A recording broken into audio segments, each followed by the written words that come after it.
So when I say the word vegan to you, what do you think of? I'm sure for many of you, you think of, oh, vegans. I mean, why can't they just live and let live? I personally have no problem with you being vegan, but can you not force your views and just respect my personal choice to eat animal products? For some of you, you might be thinking, no, vegan. I could never be vegan. I love the taste of cheese far too much for that. And some of you might just be confused and thinking, but eating meat's the circle of life. And after all, other animals eat other animals, so why can't I? These are a selection of the things that I used to say when someone said the word vegan to me. But I also used to say that vegans were crazy and that no one should ever go vegan. But now I am vegan. And so how on earth did that happen? It's a question I often ask myself, and so to try and understand why it is that I'm now vegan, I want to go through all the main arguments that I used to make and show you why I changed my mind. And so the first one is personal choice. Can we morally justify not being vegan by saying that it's our personal choice to consume animal products? Well, interestingly, yes, it is our personal choice to consume animal products in the same way that it's our personal choice to abuse a dog or beat a cat. In essence, what I'm saying is that every action that we make is a choice that we personally choose to make. And so to imply that it's morally justifiable to use animals because it's a personal choice would mean that every action that we as humans can make must also be morally justifiable because every action is a personal choice. And so, is it morally justifiable to randomly assault a stranger on the street? Is it morally justifiable to go to a shelter, rescue a dog, bring them home, and then abuse them yourself? No, of course it's not. Because those choices have a victim, someone who suffers negatively because of the personal choice that we have made. And so consequently, the inclusion of a victim removes any possibility for moral justification. And besides, one of the reasons that I went vegan in the first place was for personal choice. The personal choice of the trillions of animals who are killed every single year, who, if granted their choice, would just like to live their life without human-inflicted exploitation. Remember, animals don't willfully walk onto the kill floor of a slaughterhouse. They are forced there against their will. Any notion of choice has been removed for them. And so when we cite personal choice as a justification, whose personal choice are we considering other than our own? And if it is a choice, then why would we choose to be cruel? And so we might then think, yes, but the difference is these animals are bred for that purpose, which is why your example of abusing a dog is disingenuous, because that's just needless suffering. To which I would say, yes, but most of us find dog fighting to be morally abhorrent. Yet many dogs used in fighting are bred specifically for that purpose. Doesn't make it acceptable. And so we might then say after that, yes, but dog fighting is illegal in this country. But farms and slaughterhouses are allowed under law. They are lawful practices. But does legality equal morality? Is something acceptable just because the law says so? I mean, if that was true, then dogfighting would be moral in the countries where it's legal. And if we apply that way of thinking, let's take it to a human situation. Is female genital mutilation a moral and acceptable practice in the countries where it's legally condoned? And let's take this argument and this line of thinking and apply it to the culture and tradition excuse as well. Is it justifiable to kill dogs during the Yulin Dog Meat Festival because the festival is a cultural event? Is it justifiable to slaughter dolphins in Japan or pilot whales in the Faroe Islands because those events are traditional? And again, using that example of female genital mutilation, is that a moral practice simply because it is cultural and traditional? Because the thing is, if we try to excuse using animals by saying, well, they form part of our culture and can be used in our traditions, we therefore have to make every cultural and traditional action and practice morally justifiable simply because they are cultural and traditional practices. And so we might get to the point where we say, well, that's all fair enough. But the thing is, we need to eat animal products to survive. In fact, they are optimal to our diet. And so the question becomes, are animal products a necessity? Now, the American Dietetic Association, which is the largest body of diet and nutrition professionals in the US, and is formed of over 100,000 certified practitioners, has categorically stated that a vegan diet is healthy, safe, and nutritionally adequate for all stages of life, including pregnancy, lactation, and infancy. This is also supported by the British Dietetic Association as well as the NHS. Furthermore, there is extensive and conclusive research and evidence that links our consumption of animal products to some of our leading diseases and illnesses, including heart disease, certain forms of cancer, type 2 diabetes, strokes. The issue of thriving on a vegan diet is not a contentious one within the scientific community, and therefore, consuming animal products will be deemed an unnecessary action. And so let's progress the argument and say, yes, but you're denying us of our nature. After all, we are omnivores. Have you seen our canine teeth? And we've always eaten meat. If your ancestors didn't eat meat, you wouldn't even be alive today. And so to begin with, many herbivorous animals do have canine teeth. Take the saber-toothed deer as an example, which means that canines don't necessarily equate to meat eating. Furthermore, there's many people out there that believe that biologically and physiologically speaking, our bodies are more closely aligned to that of herbivorous animals rather than omnivorous animals. They point to the fact that our intestines are on average around 3 times longer than that of the average omnivore. The fact that our jaws, they grind side to side when we chew, like the jaws of herbivorous animals, and the fact that the hydrochloric acid in our stomach is comparatively weaker to carnivores, but also omnivores as well. But personally, I find that entirely irrelevant. I don't think it really matters if we're herbivores or omnivores. I mean, just because we can physically do something doesn't mean that we are morally justified to do so. And because we don't have to eat meat, that means we can survive off plants. So biologically speaking, it makes no difference because we don't have to do it. And therefore, in the absence of necessity, there's the absence of justification as well. And so I also think it's a little bit logically dishonest, a bit disingenuous that we claim that we're somehow built to be intrinsically designed to kill animals, yet so many of us would never want to kill the animal ourselves. And so if we wouldn't want to kill the animal ourselves, why is it acceptable to pay for someone else to do it on our behalf? I've always found it interesting when I try and show someone slaughterhouse footage and they say, "Don't show me that. That's going to put me off my food." And I say, well, why? Why would seeing the process of how animal products arrive on your plate put you off consuming them? That seems to make little to no sense to me. And also, why is it that we get upset when we see footage of animals being killed in gas chambers or animals struggling to survive as they desperately try and flee from the kill floor they're being forced onto? Let's take that idea of ancestors and run with that for a moment, because our ancestors used to do lots of horrible things. They would rape. They would murder. Are those actions automatically justified in society simply because our ancestors used to commit them? And besides, why would we ever base our morality on the actions of a primitive society when modern day notions of right and wrong didn't exist, and in the absence of choice, consuming animals was a necessity for their survival? Let's take that argument, because it's also pertinent when we look at the animals eat other animals excuse as well. Just because a lion kills and eats a gazelle doesn't mean we're justified to go to a supermarket and buy a steak. Lions are obligate carnivores, which means they need to eat meat to survive. As we've already established, we don't. And like before, why would we ever base our morality on the actions of wild animals who are consistently documented as doing things that we would never deem acceptable within our own country, or indeed within our own society in general? And so the argument continues even further. And so let's run with that idea of necessity and survival, because I'm pretty sure that if a vegan was stranded on a desert island, right, and the only thing they had to eat was an animal, they would definitely do it. And so the reality is, no one knows how they'll react in an extreme survival situation. That's really the point of the argument. To make vegans seem hypocritical if they say they might eat the animal if they absolutely had to survive. But there's been documented cases of humans cannibalizing to survive. There was a plane crash in the Andes, and the survivors of the plane crash lived because they cannibalized on the flesh of the dead passengers.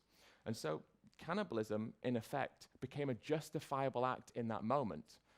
Doesn't mean that cannibalism is a justifiable act in everyday society.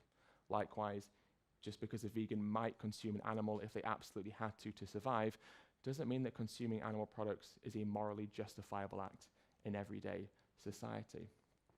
And so then the argument progresses further. And we say, yes, But consuming animals is part of the food chain. I mean, it's the circle of life. Everyone who is born must one day die. That's a natural process. That's symbiotic and harmonious to nature and the world that we live in.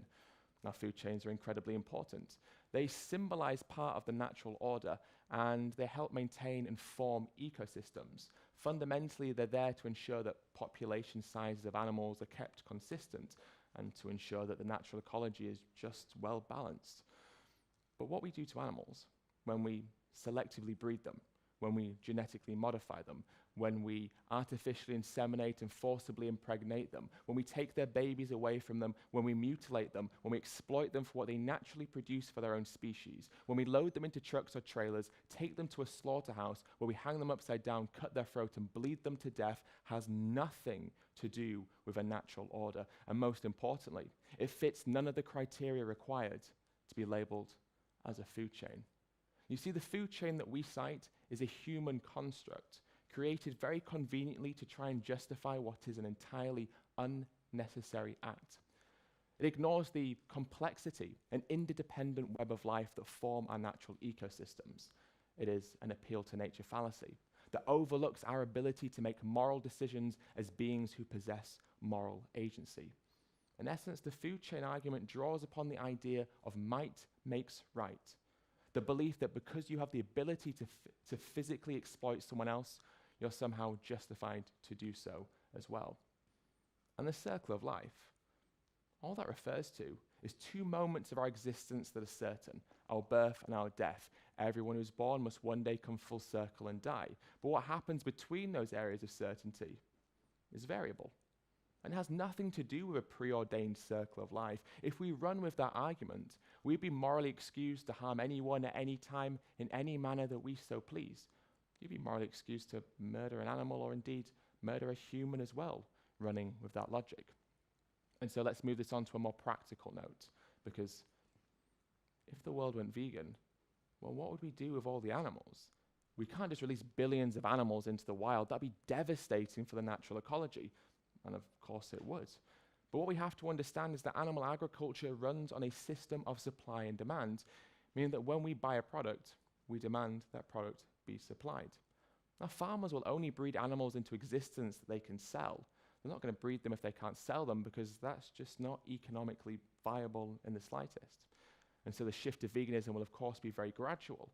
And so as the number of vegans increases, the number of animals being bred into existence will decrease proportionally. And of course it is an if, but if we ever get that vegan world will be a world where farmers are simply not breeding animals into existence anymore, and as such, we'll never be faced with the dilemma of having to either release billions of animals into the wild or take them to a slaughterhouse, so we simply discard their bodies. But okay, all right, I see what you're doing, I see where you're going, but this is the problem. You see, vegans are hypocrites. Haven't you heard that small animals sometimes die in the production of crops, and therefore you can't even be 100% vegan? Now, it's true.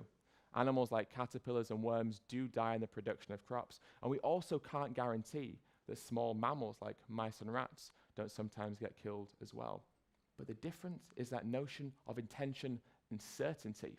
You see, when we buy an animal product, we're intentionally paying for someone to cause the suffering and death of an animal. That is a certainty.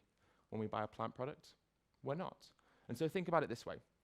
If you're driving down the road and you accidentally run over a dog, morally, that is not the same as if you were driving down the road, saw a dog, actively pursued them until you run them over.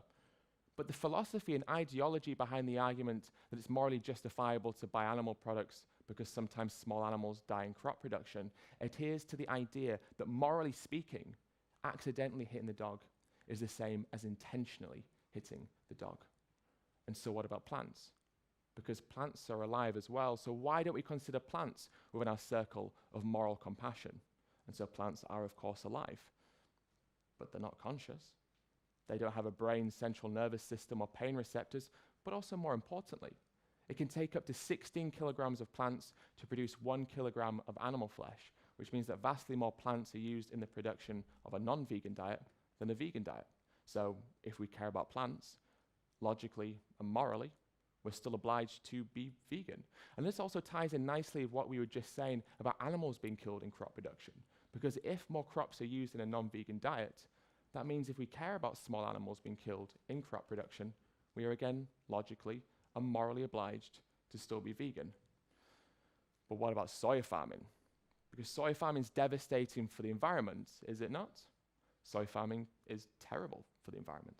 But that's only because 70 to 85% of all the soy that is grown is fed to livestock animals. In fact, it's predicted that as little as 6% could be used for human consumption. And that's not even about vegans eating tofu, because soya is ubiquitous amongst nearly everyone's diet. It's found in breads, in cereals, sauces, chocolates, and so much more as well. So then we say, but do we have to be vegan? I mean, vegetarian? I get it. But animals don't die in the production of dairy and eggs, so surely being vegetarian is enough. Simply put, no, it's not. In the egg industry, male chicks are useless because they won't produce eggs. And they also won't grow to be the same size as the chickens that we kill for meat, which means that as soon as they are born, they're thrown into a giant macerator, minced up alive, or they're thrown into a gas chamber and gassed to death. All egg-laying hens as well will be sent to a slaughterhouse after around 72 weeks of life, when their bodies are fully depleted from being overly exploited and they're no longer profitable to the farmer. In the dairy industry, dairy cows will only produce milk to feed their children. They are mammals, just as we are. And so this means that farmers forcibly impregnate dairy cows year after year to ensure a continuous cycle and production of milk is there for him to sell, or her to sell. When the dairy cow gives birth, the baby will be taken away from the mother normally within 24 hours of birth. Male dairy cows are useless to the dairy industry. And so this means that approximately 95,000 male dairy calves are killed shortly after birth in this country alone, normally by being shot in the head. This is because they won't produce milk, and are sometimes not profitable enough to be sold on for beef. The female calves will be raised, and they too will join the herd, where they will be forcibly impregnated year after year, and all dairy cows are sent to the slaughterhouse as well. Which means that dairy and eggs are pretty much the same as meat, but potentially even worse, because the animals suffer for longer, and yet they still are killed in the same way. And so let's talk about humane slaughter. This is something we often hear when we talk about the killing of animals in slaughterhouses.